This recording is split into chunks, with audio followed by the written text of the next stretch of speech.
Hi viewers, இன்றைக்கி chicken Manchurian எப்படி செய்யலான்னு பார்க்கலாம். ஏற்கனவே நான் சிக்கன் 65 மகிழம்பு விலாக்ஸில் போட்டிருக்கேன். அதனால் இப்போ மஞ்சூரியன் மட்டும் செய்கிறதுக்காக 1 கிலோ சிக்கன் எடுத்து 65 பண்ணி வச்சுட்டேன். மஞ்சூரியனுக்கு ஒரு கடாய் அடுப்பில் வச்சு ஸ்டவ்வை ஆன் பண்ணி சிக்கன் பொரித்த எண்ணெயை ஒரு குழிக்கரண்டி ஊற்றி எல்லாத்தையும் வதக்கிறதுக்காக ஊற்றிருக்கேன். இதில் இஞ்சி ஒரு இன்ச் அளவுக்கு, பூண்டு 4 பல், இஞ்சி 1 இன்ச் அளவுக்கு பொடிசாக கட் பண்ணி வச்சுருக்கேன். இதை எண்ணெய் காஞ்சோன்னா தாளிச்சிட்டு அதுக்கப்புறம் வெங்காயம் போட்டுக்கலாம். எண்ணெய் காஞ்சிருச்சு, போட்டுக்கலாம். லைட்டாக வதக்கணுன்னு ஆனியன் போட்டுக்கலாம். இப்படி இதெல்லாம் எடுத்து கட் பண்ணி வச்சுருக்கேன். இதை போட்டுக்கலாம். கேப்சிகம் பச்சை கலரு லைட்டாக ரெட் ஷேடான ஒரு காயும் எடுத்திருக்கேன், அதை போட்டுக்கலாம். தக்காளி ஒரு பழம் எடுத்து அந்த குடுமி மாதிரி இருக்கிறத கட் பண்ணிவிட்டு உள்ள விதையை எடுத்துகிட்டு வச்சுருக்கேன், அதையும் போட்டுக்கலாம்.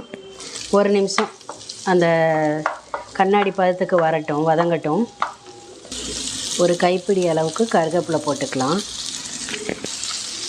இந்த வெஜிடபிள்ஸ்லாம் வதங்கிறதுக்கு ஒரு பிஞ்ச் அளவுக்கு, இந்த அளவுக்கு உப்பு போட்டால் போதும். ஏன்னா நம்ம 65ல் ஏற்கனவே எல்லாம் போட்டு தான் வேக வச்சுருக்கோம். அதனால் இந்த அளவுக்கு இந்த காய் வேகிறதுக்கான உப்பு இருந்தால் மட்டும் போதும். இப்போ 1 நிமிஷம் நல்லா வதங்கிருச்சு. இப்போ நம்ம எடுத்து வச்ச டொமேட்டோ சாஸ் 1.5 ஸ்பூன் எடுத்திருக்கேன். சோயா சாஸ் 1 ஸ்பூன் எடுத்திருக்கேன். அடுத்து வினிகர் 1 ஸ்பூன் எடுத்திருக்கேன். வினிகர் இல்லைன்னா எலுமிச்சம்பழம் 1/2 பழம் புழிஞ்சுக்கோங்க. இதை போட்டுட்டு அடுத்து அது 1 ஸ்பூன் போட்டுக்கோங்க. அது இல்லை அப்படின்னா மிளகாத்தூள் ஒரு 1/4 ஸ்பூன் போட்டுக்கோங்க. போட்டு இதை 1 நிமிஷம் அந்த வெஜிடபிள்ஸோடு நல்லா கோட் ஆகட்டும். இப்போ இது ஓரளவுக்கு வதங்கிருச்சு. இப்போ நம்ம பொரிச்சு வச்சுருந்த சிக்கனை அதில் போட்டுடலாம்.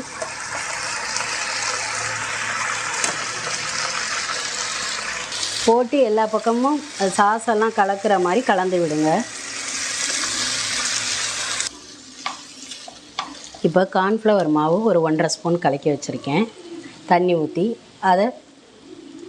அதை போட்டு கலந்து விட்டுறலாம். கலந்து விட்டு ஒரு 5 நிமிஷம் அடுப்பில் இருக்கட்டும், சிம்மிலே வைங்க. அப்போ தான் எல்லா பக்கமும் நல்ல ஜூஸியாக ஸ்ப்ரெட் ஆகும். எல்லாம் நல்லா கோட்டாயிருச்சு. இந்த ஸ்டேஜில் எல்லாம் ஆஃப் பண்ணிடுங்க.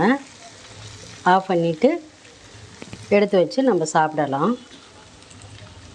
சிக்கன் நல்லா வெந்திருக்கு, நல்லா ஜூஸியாகவும் இருக்குது. இது கேப்சிகம் வெங்காயம் எல்லாமே நல்லா வதங்கி வந்திருக்கு. இதே மாதிரி நீங்களும் செஞ்சு பார்த்துட்டு எப்படி இருக்குன்னு சொல்லுங்கள். தேங்க்யூ ஃபார் வாட்சிங்.